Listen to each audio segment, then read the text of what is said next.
malen wore neri yandial kishon wore rey ler kana me ya ler mi pai to kan tama ya jeling tenen gwasa me mi shejek nyoka kanete kokien o ba jeling an wartin kokien goro ban go jin ya subscribe ka bi notification bell ja twany mi jiram jidit jo bialing jo teskalwash kamen ga jak tishala do ken shiken ngweni shiken kalwak no man men ga jak re rol Ethiopia wa te kalwak mi shiken tup logamo chala do shiken kam ngweni which ga juk kana ser kana ulang kan ngweni konen tere ko ren winimi tin gang ka tegnore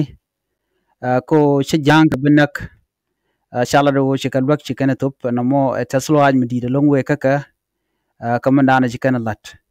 shala den go ken chika shwal bel to shop ka kudang rawdi jandang diech chikan kalat gwaskel en mesamo chikala no baje tup baje kam ngani nuare tindre ga jok tin koni ne koron tama ko bikan koro mo bikan kula luang sha bela to chagar alaka kan chwala to kudang rawdi jandang diech no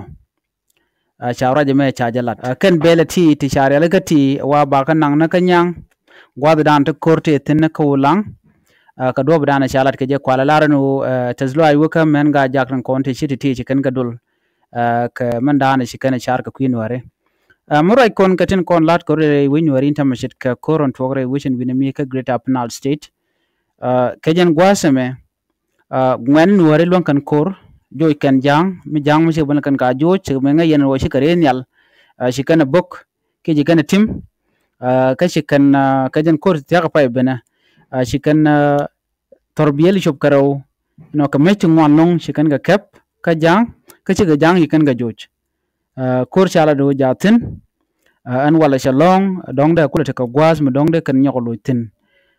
ko ne tila bene kan shit ka mechi kon lingano ngwan nuari chikan goro kume no biga kume bikan kep gang kana rodi na mishala sel de phenomena let kana aduno kirma ya din ma lede domi mo banuari ba ka yar ka ja ki banuar be tegden ba jaga jabe ko le usne nuarin kontin chidier ka nuari tin kono tere wi kanasal so kan wera kontin chit tin yar ka tek nuari kan de kontin jalkel ke de ni jani de ni tani ke de ni janen ko ken kontin ka bali la bishok kon kor me ti jagwele for tegatin te SSPDF tetin te de ni Uganda tegatin so jen ta dana let koro da je kan woda ba dwai ka kanitin jeshen bor an jeje bor ba point kaman shalat wa ka kore chitwok wa ken nyinkan ke de ka pin ka buka ka karen yale ka shongod ba shukan ne to yu ken gari apin kan dial shalat no te karen yale dang jok ti chi banare koro mo ren yale dang ro god dana chikan ro yu ken jotin wa chikan ne dio je chikan nai to chikan ga den ne ko ne ari outdoor ko kan jang cha ari outdoor men bia ko nga jene ala tet ke jen ron me be be lung ke re duarien ko ne me milet ken men tama shi me baga palekaten ko let ken ti churian lot ti nyodo chin wer ka be paleka men gwada te nyama kumu to go no binwa te kor ke be ka badare weje dan te tin kamal kala mone men jangnen kontin te ka balit bane be be lung ke ka gwasen be ko tama te na ka chengan jak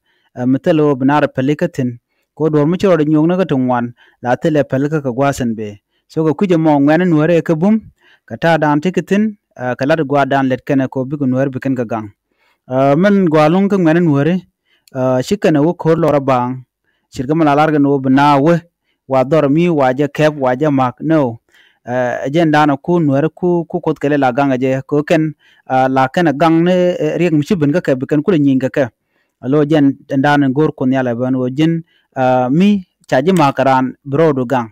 duno shu jen ala jin brama biyo magre duar shit ko dongdi dor yende re kaf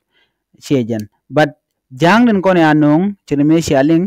ken chaga nong chaga bo muy ka gwam mete tin ko lu kana kula attack so tije jen bor ka lon ko bene to boga jujere pol content tegatin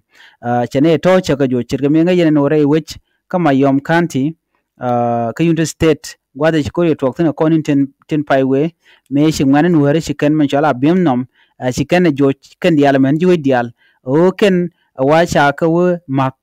kene de konti la de ne SSPDF kene hali jane an gwada mo chu kor chu benere which ma chu which kana yo cap ka ko chu lo jok so wa kut chunga la ya ore ko dupti gol ko mi shi ane to shin ka julika so jen dana tok ane to lo ayu ka men ga jakten konen cha kon cha je top ko jela dana gorke miten ka lok bo kwarem ne ka yene diala ko ken ko bi ngana kon biga te ka med mete wano an biya te ka mal pan jigum den bye bye